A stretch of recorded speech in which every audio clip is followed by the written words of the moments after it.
Alrighty, well, hello everyone. RGD here with a special guest, an old friend of mine, and I mean old, very old. My family knows him as Uncle Steh. Welcome, Uncle Steh. Well, thank you for being here. It's so lovely to be here, and I just can't pull this off any longer.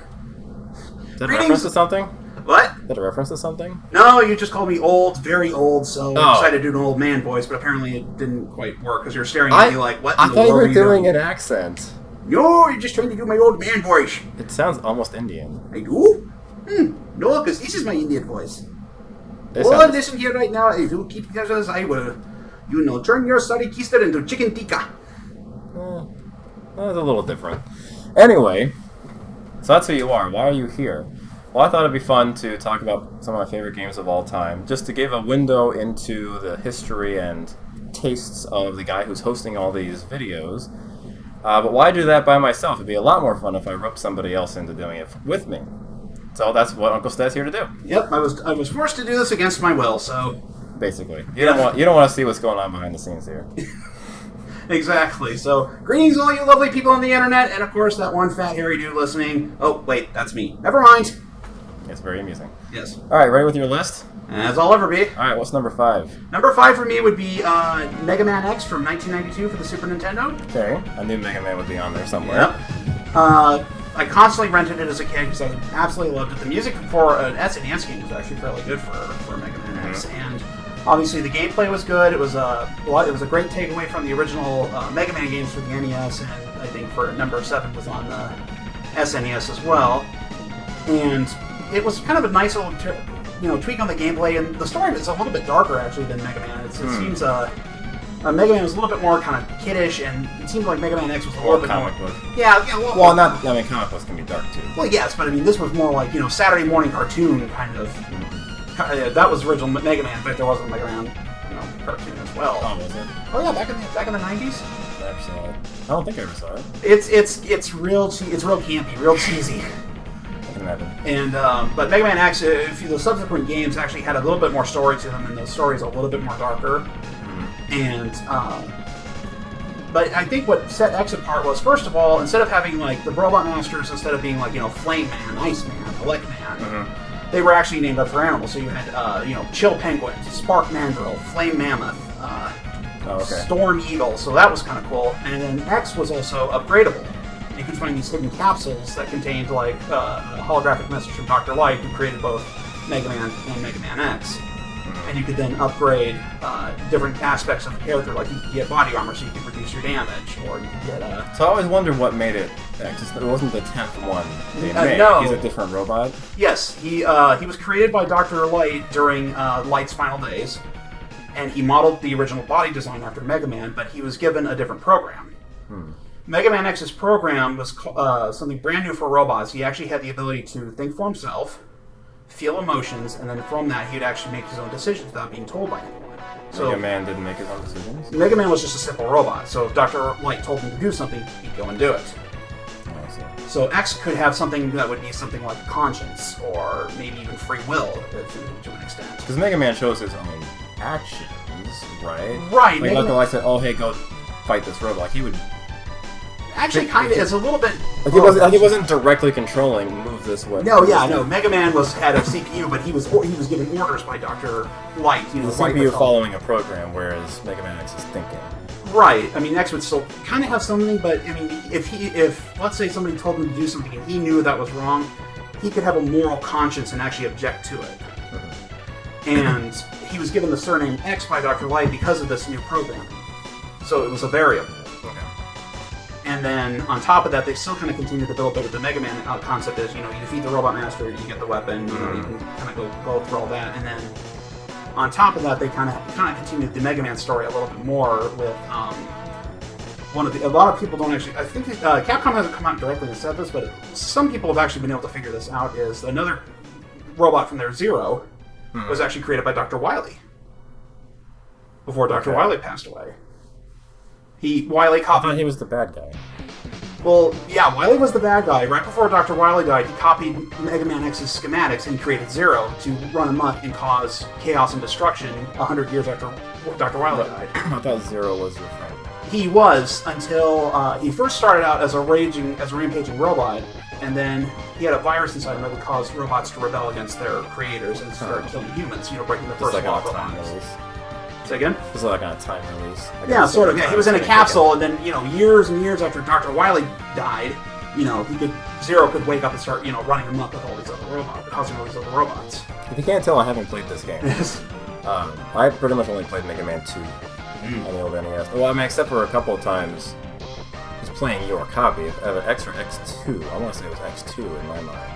Do you remember any of the bosses? I don't. Yeah, because the I bosses. have a vague idea of what it looked like, but that's about it. Yeah, the Super Nintendo ones had their own set, and then Sony got a hold of the licenses, and then 4, 5, and 6, 7, and 8 rolled on the PlayStation couple consoles. Oh, I didn't know that, or that it went that long. Mm-hmm. Mega Man's gone through 10 actually, 10 different iterations. X10 or no, actual Mega Man 10. Huh. Like instead of having the X's, it was actually they went back to the original. Well, no, they did kind of both actually for a while. Then they just kind of did more Mega Mans, and then they just sort of left the X series to just kind of sit in the warehouse per se. But yeah, unfortunately, as when you got to around Mega Man 8, the art style was rather cartoonish and real kiddish. Oh yeah. Not to mention, Dr. Light sounded like Elmer Fudd. That's terrible. Yeah, a lot of the jokes on the internet is on the interwebs. On the interwebs are they call him Dr. Fudd. You got to stop Dr. Wily. I'm not kidding you. That's exactly how he sounds. It is absolutely hysterical to listen. Plus, Mega Man was voiced by a woman on the PlayStation for Mega Man 8, so he has a really high pitched voice, and it's obnoxious as crap. I mean, it's not all that uncommon. Except for if he already had a male voice before. Well, yeah, in the 90s... He wasn't voiced for a long time. Yeah, he had the word bubbles, obviously, but in the 80s cartoons, he actually had a voice that actually sounded more like, maybe late teens, early 20s, male. So you kind of had that little bit of a voice sort of pattern, but then when they went and did 8, they gave him the kid's voice, and it just sounded really wrong. Huh. How would you know? All right. My number 5, I'm going to take a little bit of liberties with some of mine. Mine is Football Manager. Not a specific year, because with a sports game, like if you're a fan of playing Madden, you're going to say, oh, Madden 99 was the best. I mean, maybe it was your favorite one, but generally it's just you enjoy playing a football game, so you like playing Madden. That's basically the only one that's out there. So I'm going to put out Football Manager. It's a PC soccer simulation game. You don't play the games itself, you don't control the characters. You're the manager, is why it's called Football Manager. So you're making just tactical decisions, lineup decisions, buying and selling players, dealing with agents, dealing with the press. It's the most detailed and realistic sports game I've ever played. I know there are some other tech simulators out there that strive for realism. Never really got into any of those personally. But this one did capture me. A couple of reasons I think this one over other tech sims, just besides the quality of it, would be number one, I didn't really know anything about the game, like the tactics behind soccer. So, there's a ball, you kick it in the goal, right? So playing this was a way to learn, or in playing this, I needed to learn the tactics and the strategies that go behind it. Where do you put the players? What are their different functions? How do they work together? And it was really interesting to learn how that was done and the different kinds of formations and approaches that different teams or cultures will use. And also the fact that because soccer is played around the world, it's not just one league where, I might be a fan of the NFL, but there's just one league of 32 teams. You can only ever play those teams. Football Manager you can play in England, not just the top league, but all the way down to the 7th tier. You can play multiple tiers of the other top leagues around Europe. You can play in North America, South America. And if you there's an editor that comes with it. And most of the data is in there for the other leagues. You just have to basically activate it. So you can get a fairly small editor file online where you can unlock most any country in the world and make a career of moving around to these different leagues. And there are hundreds of teams, hundreds of thousands of players. Plus you have the international games, so you can take over the U.S. and try to win the World Cup. Of course, I said it wasn't a realistic simulator, so it's going to be really hard to do that, but the possibility's there. So my number 5 is FM, Football Manager. Nice. Specifically, I've played, 14 would be the favorite because it's the latest and greatest. I played 9, 11, and 14. and at least 100 hours in each one. It's quite impressive. There you go. Number 4. Number 4 for me is actually a very recent game that's come out, and it's really refreshing to see a new IP come out from Nintendo and actually do so well. I mean, with Nintendo, you pretty much know you're going to have a success, usually, if it's a Mario game, a Zelda game, Pokemon, something like that. That's basically all they do, isn't that? They bring out a new system and then they upgrade all the same franchises. Pretty much, but this new one, which was launched for the Wii U last year in May was a gamble, and it paid off in spades for Nintendo. They were real happy with this one, and that is Splatoon. Okay. Splatoon is a third-person shooter for the Wii U, debuted last year in around late May, and basically you play as an Inkling, which is a squid kid. Uh-huh. And you have these what are called turf wars, and it's basically 2 teams of 4, and your whole goal is to try to cover as much ground in your team's colored ink within a 3-minute time limit. Okay. And at the same time, you can also shoot and splat your opponents with their colored ink, and it's the equivalent of you shooting somebody on a shooter. Right. What's nice about this is, first of all, this actually almost became a Mario game. I found out. Really? It almost was going to be Mario characters all wearing floods. From Mario Sunshine. Yeah, and the premise was going to be the same, but they were all going to be wearing floods. And then the director said, "Wait a second, why don't we try something new here? And why don't we make this a brand new character?" We're like, okay, well, what produces ink? So they thought, okay, well, there's octopi and then there's squids, and then somebody came up with some concept art with using their first one was the girl ink, and she has her hair is in pigtails, and the 2 pigtails are the 2 long tentacles that you usually see on squids. Mm-hmm. In fact, they're even complete with the actual suction cups. Right. And then what are those things called? I think they're called like feeding tentacles or clasping tentacles. They have or hunting tentacles. Maybe that's it. Because those are the ones that actually grab the food and bring it up to the rest of the tentacles that bring it into the mouth. Anyway, that's beside the point. Yeah, that's it. Then they actually went further with the design. Like when you open them, you see them smile. Kids Inkling smile, but they don't actually have teeth. They actually have the original beak that the squid has. Oh. What's also nice about this is the weapon choices are absolutely fantastic. I mean, not only do you have like shooters like little automatic and semi-automatic guns that spray ink at different distances or different rates. You can also use chargers, which are like a sniper rifle. You hold it up, charge up, and then when you get something in your sights or whatever, you can launch a straight line of ink. Or you can also get a roller, which is basically a giant paint roller. Right. You can either swing it and throw a big mass blob of ink somewhere, or you can actually drop it on the ground and run with it in front of you. And yes, you can steamroll people with it, and it is so much fun to do. Right. But I imagine you're pretty exposed when you're trying to do that. Yeah, you kind of are, but you also have to rely on your other team members. Right. So if you're lucky, you can catch someone trying to take out somebody else, and you can sneak up behind your opponent and just run right over them without them realizing it. What's also nice about this, as far as in this age of DLC, where you get the base game and then they charge you up the nose for extra content. It's okay to say Wazoo. Oh, well, no, I was going to say that's not what you were going for. I was going for something a bit farther south than the nose, but okay. In this era where you buy the basic game and they go, well, if you want to really experience it, you got to shell out $39.95 to get this map pack and all this extra gear and everything. And free to play, pay to win. Yeah, exactly. Well, the recent iteration of Super Smash Bros. We had the base game, then they came out with all the extra downloadable content. Extra fighters, extra map packs, all this extra costumes for the Mii fighters, everything like that, and it all cost money. Oh, so you started with the Ice Climbers and Game & Watch, and that's it? You have to pay for everyone else? Well, the Ice Climbers never made it in. But with Splatoon, all their DLC has been free. Everything they've released, it's all gone into the game completely gratis. They've never charged a single dime for anything. That's good. So, on top of that, they've added new maps, 2 new weapon classes, the Splatling and the Sloshers. Splatlings basically are Gatling guns, so think shooter, a semi-automatic and an automatic and a charger combined. You charge it up, the gears spin like a normal Gatling gun, then when you release the trigger button, you just start off this long stream of ink shots. Then the Slosher is actually just a bucket of paint. Oh, yeah. Yeah, it's just a bucket, you throw your ink in an arch. And it's actually good because if you get people who hide behind walls, you can actually throw it and hit somebody who hides behind a wall. They think they're safe, and all of a sudden, they get splattered. I'm sure the other players sitting there going, what just happened? And I will say, thank goodness there is no voice shout in this thing, because I have gotten hit so many times from snipers, I have cursed a blue streak out of that even a Merchant Marine would look at me and go, "That's your mouth, come on." Honestly. So this is purely multiplayer, I take it? Well, it's online multiplayer. That's the beautiful thing. I mean, if you're just by yourself and it's just random people, who else is on the server. They do have a single-player campaign. I wish it was a little bit longer.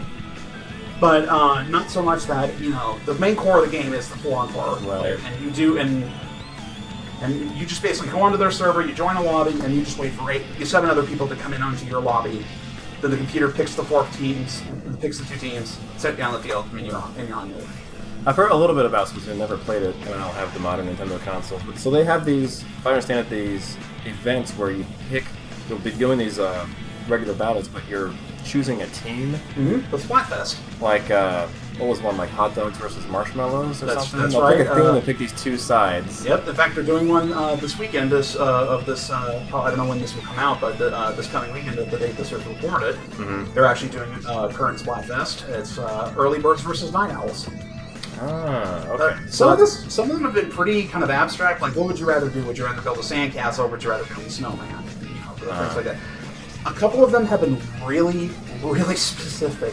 We had Transformers-based one, Autobots versus Decepticons.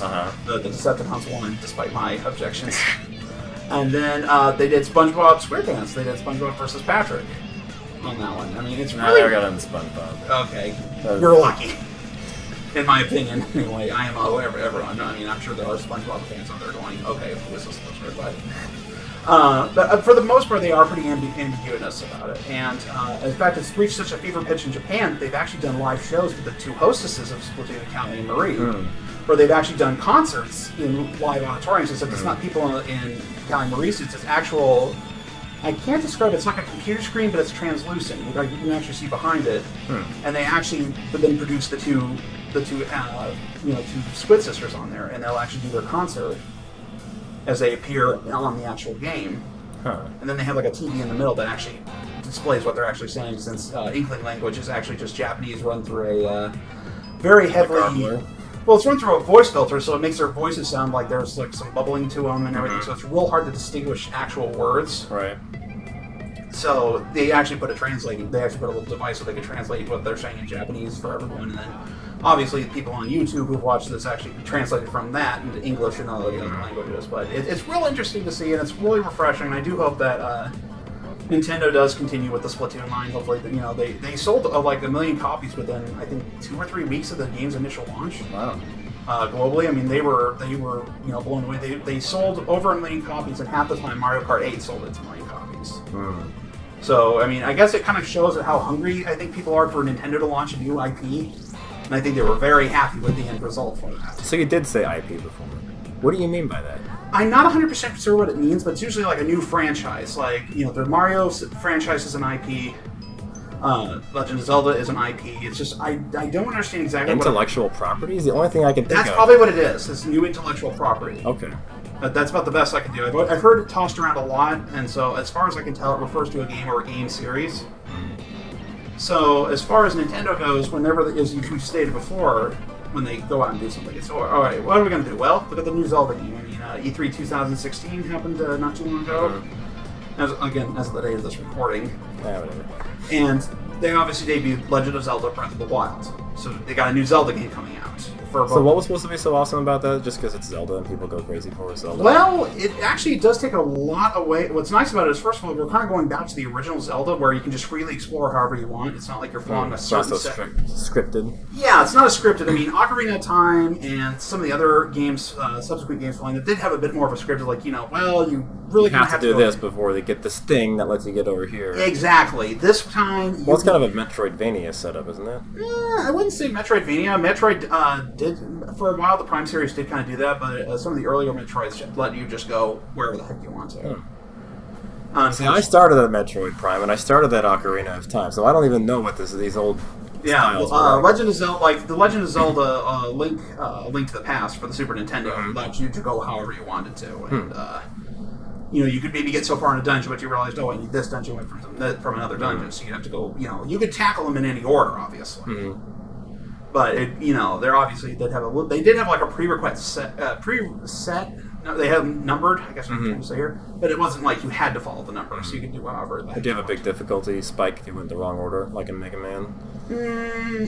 Kind of yes, because I mean, obviously you might get trapped in a certain area where you needed an item to actually get there, but I don't know if it'd be an actual difficulty spike per se. So I imagine there's a lot more backtracking then. Yeah, it's more like, okay, I got this far in this dungeon. Oh wait, I don't have this item. Now I gotta go someplace else. Okay, where would this item be? You know, That would be frustrating. Yeah, so it's more frustrating than anything, but at least you were able to go however the heck you wanted to. And the same was kind of true with some of the earlier Metroids, instead of having the scripted sort of path that they took with some of the later, I guess we call it mid-age Zelda, you know, from the the late 90s through, probably up through I'm trying to think of the recent Zelda, Legend of Zelda Link Between Worlds, which I haven't played, unfortunately. Well, Twilight Princess was still like that.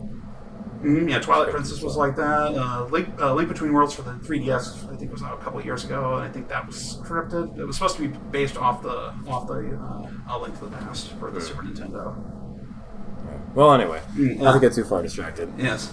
So Splatoon. All right, my number 4 is Final Fantasy. Can you guess which one? I'm guessing 7? No, 10. Oh! 10. I get thinking about it. Do I like RPGs or not? And I get into the stories. I don't really like just playing it for most of them. Largely random battles. I hate random battles. They're the bane of my existence. But even just forgetting that, all the grinding you have to do, it's just a chore. And I hate it. Except for 10. I don't mind 10 so much. There are random battles, and that's kind of annoying, but it's not so bad. It's one where I actually enjoy the mechanics, and a couple of reasons for that, I would say, are, for one, you feel like you really are a complete party.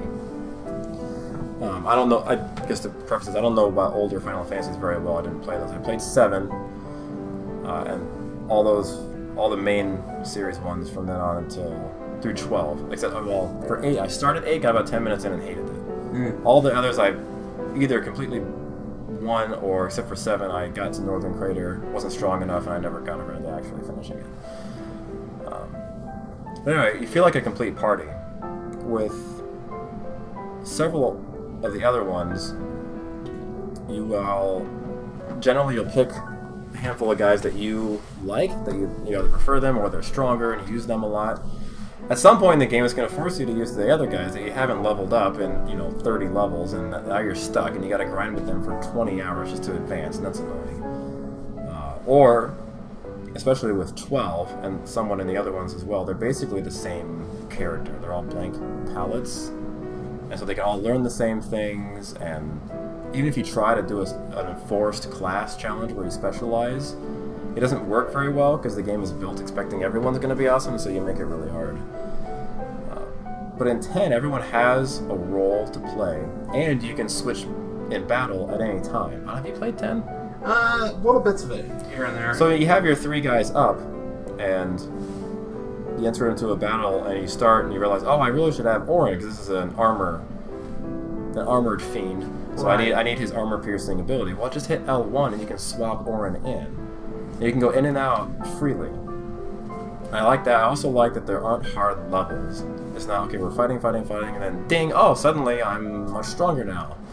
It has a much more organic feel the way they did this with the sphere grid, where as you gain experience, and you'll gain what are called sphere levels, where you get them a lot more frequently. And what you'll do is you'll move along if you think of a board game, you'll kind of move along these spaces, and this next space, maybe this will give you a strength +1, and the next one might give you an HP +200. So you're kind of getting little bits here and there, but you're kind of always slowly progressing.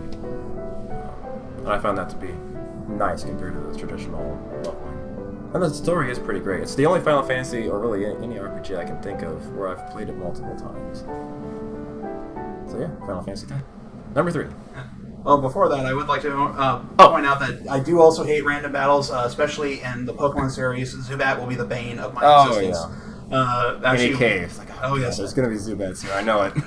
Well, a friend of she actually loves Zubat, because she knows Zubat is the bane of everyone's existence. Because you catch it once, and then for the rest of the game, it seems like you walk 2 steps, Zubat! Walk another step, Zubat!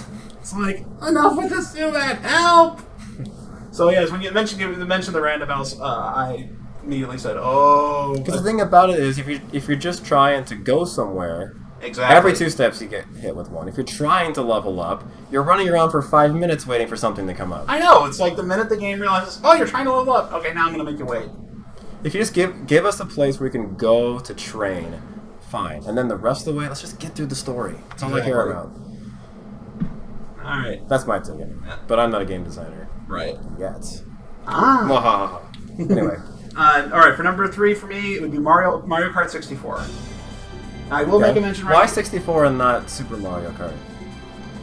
Well, first of all, for Super Mario Kart, you only had the 2 people on there, so with 64, you could actually up to 4 people, which was right. Cool. I mean, it doesn't get so, and then if you get a little higher up there with like Double Dash and everything with 8 people, it gets a little bit more confusing and chaotic. So how could you do 8 with a LAN? You actually had the GameCube actually had a landline. You could actually connect 2 GameCubes and 2 TVs together. I never tried that. We did it once over at a couple friends of ours both brought Mario Kart Double Dash. To their own GameCubes and landline. Was I there? I don't remember that. I distinctly remember that because we had 8 people on there on 2 TV screens. Because you had 4. Were they all driving, or were they 4 drivers and? There was 4 drivers and 4 gunners. You could do 8 drivers, or you could also do 4 drivers and 4 gunners. Huh. But for me, 64 was good because it was the perfect balance between the Grand Prix mode for the single player. Mm-hmm. And the battle mode. I mean, subsequent Mario Kart game battle modes have kind of become a little bit more lackluster. Right. With like Mario Kart Wii. Double Dash's battle mode's kind of terrible. Yeah, I mean, let's face it. I mean, when we did Double Dash, what did we end up doing? We maxed the laps out on Baby Park, and we just did, that one continuous loop, and just had, shells, banana peels, and heaven knows what else come flying at us. Oh, versus. I was thinking of the battles where you had the balloons. And right, but we couldn't do it because it was just sort of meh. I mean, Bob mode was fun for a couple times. That's about it. Right. So what was nice about 64 was the multiplayer was just as good as the single player, and I think that's the only time we actually had the bomb carts. Where if you had more than when you had 3 or 4 people in a multiplayer match, and you were the first 2 people to lose all your balloons, you turned into a little bomb cart, so you could actually go down and seek and destroy the person who actually took all your balloons, and maybe take one of theirs, just as petty revenge, as it were. Unless you wiped yourself on a peel or something. No, actually, the peels and the shells wouldn't matter. It was only if you ran into somebody else who was another bomb card. Oh, is that what it was? I seem to remember there was some way to not be able to hit somebody. Like, it would take you out. It was actually you have to run into another bomb card, because then the game registers that you both hit something, so it would then say, oh, okay, you detonated. Oh, come on. Work together. We're going after this guy. Yes, exactly. But for me, I mean, teamwork, team alliance. Yes, and we have to go after the one person who has the most balloons, and then try to bring them down. It's only natural. Yes, I mean Mario Kart is all about rubber banding. Oh yes, exactly. And like I said, they've tried, and I think I've taken a look at some of the other ones, like Mario Kart 8. They've sort of brought back the battle mode a little bit better, except instead of a natural battle course, it's some of the courses that you naturally drive on. Mm-hmm. But except it's just a whole bunch of people out with balloons, and you're out just driving around free for all. Huh. Except there's also like a cross between versus and battle. Right, except there's also times, which to me kind of, you've got 5 minutes to take out everyone's balloons before whoever's left. Well, I could see that, because in a big track, it'd be a lot easier to hide. Right, exactly, yeah. But what was nice about the 64 version was, you actually had that, the courses were easy enough that you could navigate around, but at the same time, you could still avoid being, hit or anything, so... For me, it would be 64. Alright. Cool. Number 3, I'm going to cheat again. I'm going to go really broad. I'm not even putting in a game series. I'm putting in a genre. And I'm going to say city builders. This is another one, like with a sports game, when the latest and greatest comes out, you're not going back. Like, if you try to go back to SimCity Classic, it's terrible. Even just for nostalgia factor, I can't play. Because you have so many more options with the modern ones. So it would be... The ones I play would be, of course, SimCity Line. I did not play 2000, but I played 3004. And then the new gold standard is City Skylines. Have you seen City Skylines? Mm-mm. Or come across it? Did you ever get into SimCity? Not really. I did the original one. That was about it. That was a game. You could even play that in school. Yeah. I remember. Oh, come on. It's not going to love a computer game you could play in school. Is that or Oregon Trail? Were the 2 that you could play in the school setting. I hate to interrupt right now, but I gotta tell you this while it's in my mind. Go ahead. I saw somebody with a shirt, an Oregon Trail t-shirt, and it said, "You're on the Oregon Trail. You meet someone named Terry. You make fun of Terry because you say Terry is a girl's name. Terry shoots you dead. You died by dysentery." Saw that one coming, but it was still funny. Oh, that's hilarious. So, okay. Anyway. Go ahead there, sorry. So yeah, city builders. I'm not sure what it is because I always restart because something goes wrong. Or it's like, I get a new idea. I want to do that. Well, can't fix my current city. I got to start over. I never got very big, or I'm never very good at them, but it's something I can always come back to. You know how a game will grip you for a while, and then maybe move on to something else. But sometimes you're like, oh, I want to. It's video game time. I want to play something, but there's nothing I want to play. You can always go back to a city builder. I don't know why. It's just something about it. So I guess it would be City Skylines if I had to pick just one, because it's the best thing there is right now. It's what SimCity 5 was supposed to be, but EA screwed it up. So yeah, City Builder. Number 2. All right. Number 2 for me is actually a series. It'd be the Super Smash Brothers series. Okay, so I'm not the only one cheating here. Yes. I mean, I can cheat. It's my own thing. Well, right? obviously, but I'm going to cheat too, because it seems like you can't just pick that one game out of the series, which is why, I almost did, Pokemon series, but it was real hard to pick that one game out of that big, massive series, since they constantly add new aspects to it. Mm-hmm. And it almost, if we were doing a top 10, it would be in there. So right. It's so Pokemon isn't in there? It's among the honorable mentions. Oh, man. If we did a top 10, it would be on there. I am not going to lie. I'm really surprised by that. I thought for sure you'd have it in there. I know, so am I, but when I actually took stock of everything, I'm like, it's going to be. And actually, part of Smash Brothers, so we will. That's true. We can roll it into there. Yeah. So Smash Brothers. So Super Smash For me, Brothers. it'd definitely be Melee.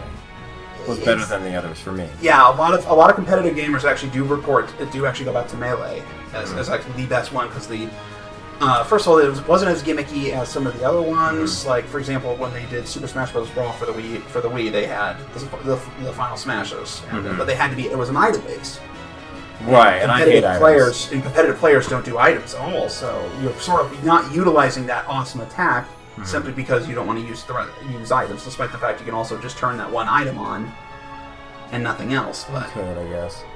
But I found the final smashes imbalanced. A couple of them were great, and a couple of them were some of them are kind of really hard to control, or had to be really precise. Or some of them do tend to be. I will admit, it's a great concept, but sometimes it's poorly executed. Right. So, as somebody who hates items, I didn't go for final smashes. I'm the guy where if you have items randomly appearing over your head, it's going to be a bomb landing on me. Oh, but then our friend, we had Jinluck. Oh, yes, good old Jinluck. It'd be an invincibility star for her, and a bomb for me. That's items. Or I would finally grab the awesome item, and then someone else runs up, pokes me, and I drop it. But if I'm trying to take it off someone else, I'm mauling them, doing 100% damage to them, but they never drop it. Exactly. Anyway. Not to derail your No. Here. And what's nice about the Super Smash Bros. Series was it was a great, takeaway. It was a great, new path for fighting games. Instead of having just a standard flat surface, two guys with life bar and just wailing on each other, you had multi-tiered platforms. You had then a new way of calculating damage, the percentages. You do damage, you get so much percent, and then the percentages would build up, well over 100, obviously. It goes up to 1,000, and the more damage you had, the farther you would go. Did I never get that high? I don't think I ever saw anyone over like the 300 you started it with. No, but if you go into training mode, you can actually set it up to trip 9. Wow. That's something that even just a light tap usually sends them careening off the stage at subsonic speeds. Subsonic? Yeah, it's supersonic. No, they don't break the. Well, no, because you can hear them screaming. Yeah, they don't break. They don't break the sound barrier, so it has to be subsonic. Near sonic speed. Yeah. So I would have to go with the Smash Bros. Series and Melee. I think Melee was really well balanced between having a good cast of characters, a great set of stages. They had some of the gimmicks on there with like the story mode and everything, but it wasn't like but overwhelming like as opposed to. Who plays story mode in Smash? Come on. That was pretty much the entire process. Well, I mean, you did of Brawl for the Wii. I mean, that was the Subspace Emissary was their entire story mode. That was like almost the entire game was built around that. Really? I never had. It was to me when I looked at Brawl, it was like, okay, you have the story mode, and then you have the little fighting game things tacked on the side there. It's sort of like, okay, we kind of took the focus away from the fighting aspect, put it more on the story, and then for the fourth iteration, they took story mode completely out of it. But what do they call it? Isn't it just Smash Brothers U or something? It depends on the platform you use. Like a lot of people call it Smash 4, or I've heard Smash for Wii U or Smash 3DS. Why don't they just number games anymore? I honestly have no idea. I think they almost called Smash Melee 2, Smash 2, but they called it Melee. So then they thought, okay, we're hosed because now we got to think of something else there. So when they came out with the third iteration, okay, we're gonna call it Brawl. I like going back to SimCity for a second. They're the worst because they went from SimCity to 2000, which kind of makes sense because 2000 was still in the future, so this is like more futuristic, and they had the arcologies and all that. And then they went to 3000, and then 4, and then the 5th one was just SimCity again.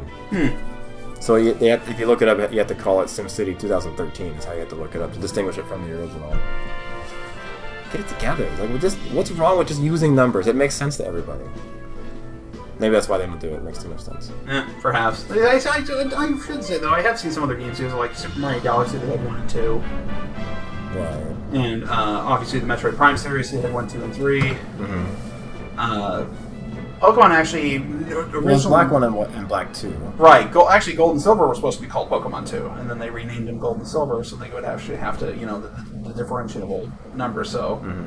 But most people identify Pokemon games by the generation, so every time you get a new game, it's a new iteration, and it's a new generation. New main game. Yeah. New main pair. Right. Because they always do that tertiary. Well, not necessarily. They've kind of cut that out now. Have they? Yeah, with the 6th generation X and Y, a lot of people thought they were going to do a Pokemon Z, and then we all got a surprise when they launched. They debuted Sun and Moon for Generation 7. What was it for Black and White? Black and White was Black 2 and White 2. They didn't have a. Oh, okay. They didn't do great. The last tertiary game that they ever did for Pokemon was actually Pokemon Platinum for the Nintendo DS for the Gen 4 series. Huh. And then after that, it was just either Black 2, White 2, and then after that it was just... Because I think with that, the technology had evolved enough that you could actually, their new concepts like they had for... So, for example, I'll go with Generation 2, Gold and Silver. You had the ability, you were always a male protagonist. In red, green, blue, and yellow. And also in Gold and Silver. So when they came out with Pokemon Crystal, they gave you the ability to pick as a girl or a boy. Oh, that's where that started. Yeah. And then they did some other things with, I forget what they did with Emerald that set it apart. And then with Platinum, they did, an ability to give one of the Pokemon a different form. It was like Giratina. I'll show you after we're done recording. But okay. Sorry, I'm not familiar with that one. That's all right. So by the time we get to X and Y, they have all these new concepts, but instead of actually being able to just say, okay, why don't we just launch a new game? It's easier for them just to produce the data and offer it directly to the actual game cartridge and do an update. Oh, it's more cost effective that way, and the technology is actually they patch it basically. Yeah, it's a patch or an add-on. Okay. It's expansion. It's expansion. It's obviously free. I mean, it's not like they charge you anything for it, but so for that, well, it wouldn't work if it's in a cartridge game. I don't think. Unless you have to pay to download it. How does it work? Not usually. All the some of the other expansion stuff, like extra Pokemon and stuff, have always been free downloads. Like the data's been in there. So you are downloading it. You are downloading it. Okay. So they could make you pay to download it. You could, but so far they haven't. Like this is their 20th anniversary, and they're offering all these different legendaries from the first 5 generations for free, just at different months of the year. Right. Just at events, right? Or do you have to download it? You have to download it. It's usually through a free mystery gift, so you just hop on, you get on your mystery gift on your wireless internet, click down from internet, and then it'll say, you can get, hold on, I'm trying to think, who was June's? Manaphy, for example. You can go, here's Manaphy, you debuted in Pokemon Diamond and Pearl. So, we'll download, and then you go to the Pokemon Center, see a woman, we got a gift for you, and you receive, your legendary Pokemon. Alrighty, my number 2, I'm cheating again, it's the Quest for Glory series. Which when we did, the first series I did on RGD channel was Quest for Glory 1. Oh, yeah. Yeah, I don't think you ever played this one. And the reason I'm cheating is because I don't think any of the individual titles are worthy of being in the top 5 or probably even top 10. But the series as a whole, it's kind of sentimental value for me. It's definitely an enjoyable game and it's fun and all that, but it's one of the earliest games I remember playing it back probably almost even 25 years ago. What was really cool about this one is we would play it not necessarily together, it wasn't multiplayer, but I would play it together with my father and my sister. There were 3 classes you could be in that series, and we each had a different class. So it was almost like a slightly different game we were each playing, but we were also going through some of the similar puzzles, and I don't know. I'm not doing a very good job selling it, but it's really fun. The boys like it. It's funny. It's kind of it's not satirical, but it's kind of a lighthearted take on a classic adventure game. It does have RPG elements, but it's not very much. Just to differentiate the different character classes, I think.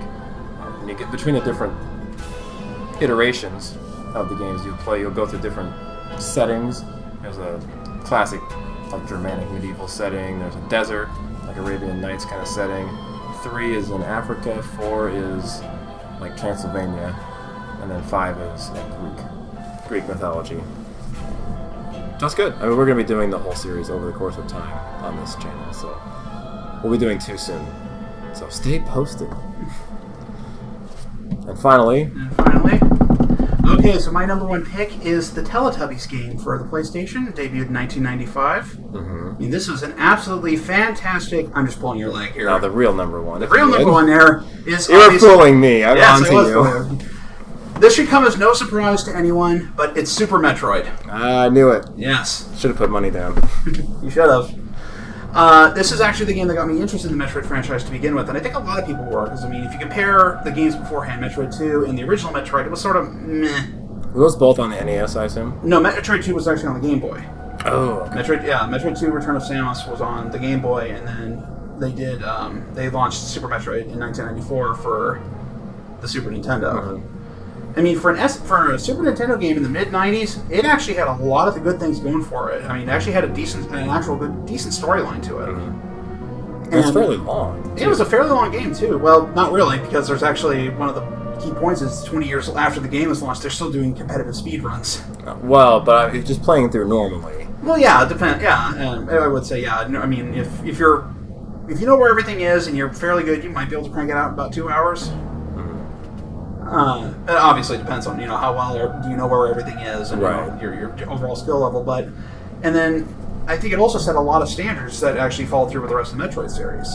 For example, the theme that we see here for Ridley actually debuted in Super Metroid. Okay. We also established that Samus is a blonde. Up until that time, there was a bit of arguments over her actual hair color. In the original NES, she had green hair. Well, just because they had so few colors. Yeah, they didn't have a lot of color palette to work with, but I think they could have still done a blonde. They had a yellow. Yeah, they had a yellow. I mean, why the heck they couldn't have made her a blonde then? And then, and obviously the Game Boy palette was absolutely horrific, so they couldn't really give her a decent hair color. Monochromatic green. Yes. Sickly green Game Boy. They made her a blonde in Super Metroid, and that actually, that's canon. That made it canon, and then they've also done a lot of other things in there, such as beam stacking. I think debuted with Super Metroid. What do you mean by that? Like the ability to combine different beams. Oh, okay, yeah. Because I think the original Metroid didn't have that. I could be wrong. I have never played the original Metroid all the way through, so I haven't actually had a chance to see if that is actually true. We saw the debut of super missiles, power bombs. A lot of the more stuff you see in more current Metroid games actually got their debuts in Super Metroid. They actually, in fact, I think Nintendo even created their own mini company just to create Super Metroid. Deer Force was the company that produced Super Metroid, and I think that's the only game they ever produced, and I think it was just a little sub-company Nintendo made just so they could get it out there. Huh. I could be wrong, but... I don't know anything about it. But to me, that is my absolute favorite. I mean, the music was good, and it's challenging, and like I said before, it's still relevant even today with... there's competitive speedruns still on there over who can actually clear the game the fastest with, there's 2 classes. There's 100% collection, which is getting absolutely everything in the game. And then there's 15% collection, which is just the bare minimum. So you just find it. So what's the record? The current record for 100% item collection is 30 minutes. Wow. So that is fine. Without? That's fine. Without, I think it's about 45 minutes because you don't have as much firepower on you. Oh, okay. But, it's hard to believe that 20 years after the game went out, there are still people who just that is their Metroid game. Well, there are people that still play Tecmo Bowl. Oh yeah, and they'll update the roster. Although I don't know how that works.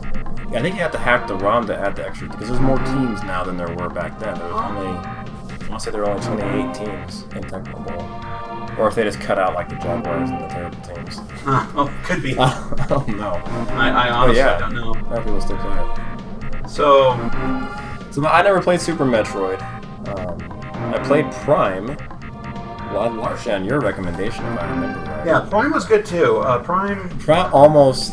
It's probably in my top 10. It didn't quite make my top 5. I loved that game. I played Prime 2. So like, well, let's play the next one. I didn't mind it. And those are the only 2 Metroid games I've ever played. I've pretty much have played all of them except for the newest one coming out, Metroid Federation Force, because it has absolutely nothing to do with Samus at all. Oh. Well, of course you wouldn't have played it because it hasn't come out yet, right? Well, yeah, you said coming out. It hasn't come out yet. But you're not going I've seen the videos of it, and it absolutely is horrible. So what are they doing? They do little chibi Galactic Federation soldiers in mech suits.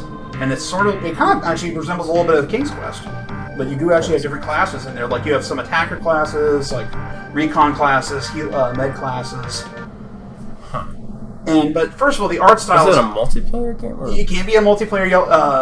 You can either do solo or multiplayer. Or like one of those squad strategy games? Kind of, yes. But first of all, they call it Metroid Prime Federation Force, and yet there's no evidence of Samus at all. Sounds like there's not much link to Metroid at all. It's the maybe the setting. It's the Metroid universe. That's about the closest extent we can actually have to. But why solo the Prime name with it? Couldn't you at least just say Metroid? I have no idea. Probably because Nintendo thought maybe the Prime. So a lot of people accept the Prime 2. And Prime, I will admit, Prime was good too. Prime 2 was alright, though I didn't care too much for the beam ammo usage. I thought that was sort of. Oh. Honestly, I've shut most of it out. Right. Prime 3 was actually fairly good. Yeah. So it made good use of the Wii's motion controls to it. Why did I never try? Oh, probably because I didn't like 2. I figured I would have tried 3 because I did have a Wii for a while, but I must not have ever got around to it. Yeah, 3 is actually pretty good, but it made great use of the Wii motion controls. But that's a game that should be made for the Wiimote. It was. It was actually one of the when. Nintendo well, what I mean is just like it's the perfect game for using that kind of a motion capture. Right, and then after they launched Prime 3, they actually did a Prime Trilogy, which was Prime 1 and 2, that were ported into a disc that actually they redid the controls for the Wii Remote. Well, you're to think about virtual reality, because I'm sure there's going to be shooters for virtual reality, but it's one thing to like pretend you have a gun in your hands versus you just point your arm. Right. Because it's an arm cannon, obviously. Right.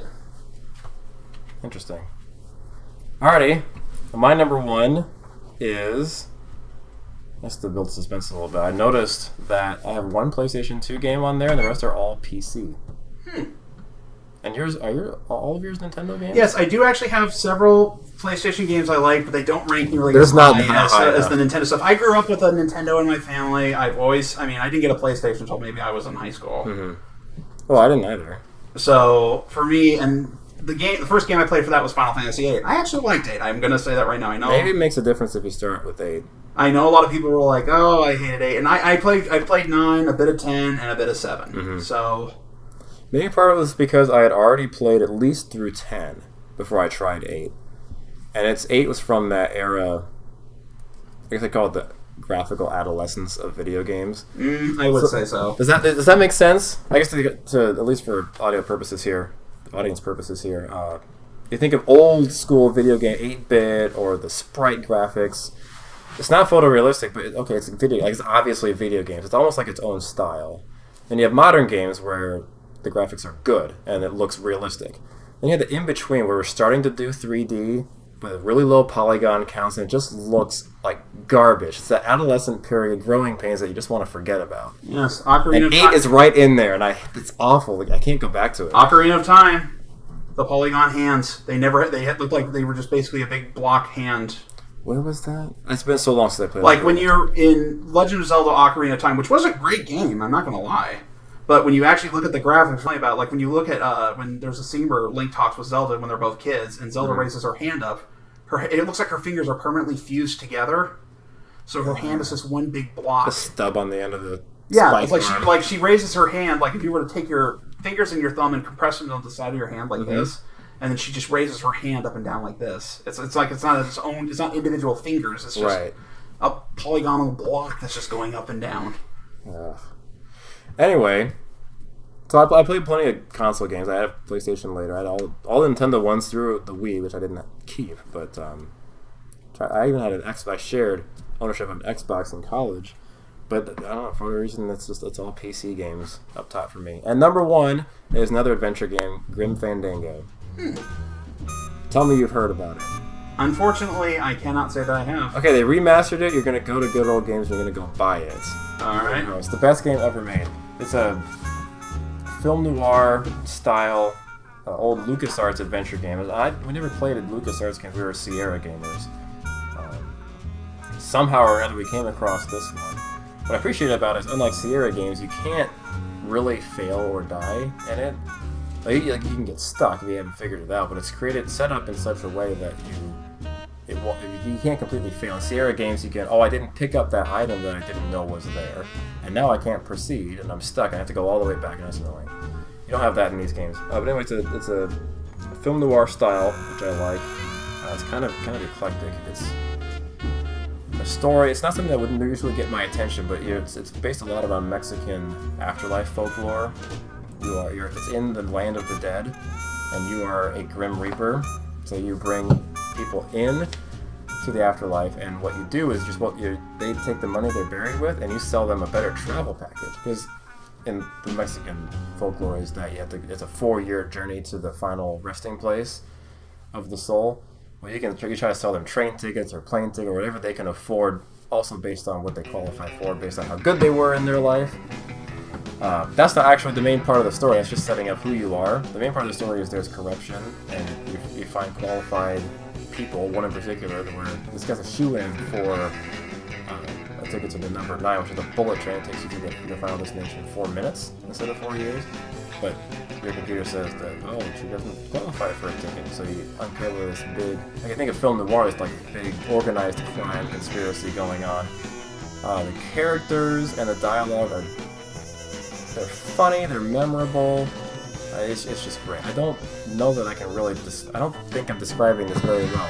Both of my top 2, you're giving me blank looks. I don't comprehend what this guy's talking about. Just go and check them out. Alright, I will. If you haven't heard about it, Grim Fandango, best game ever made.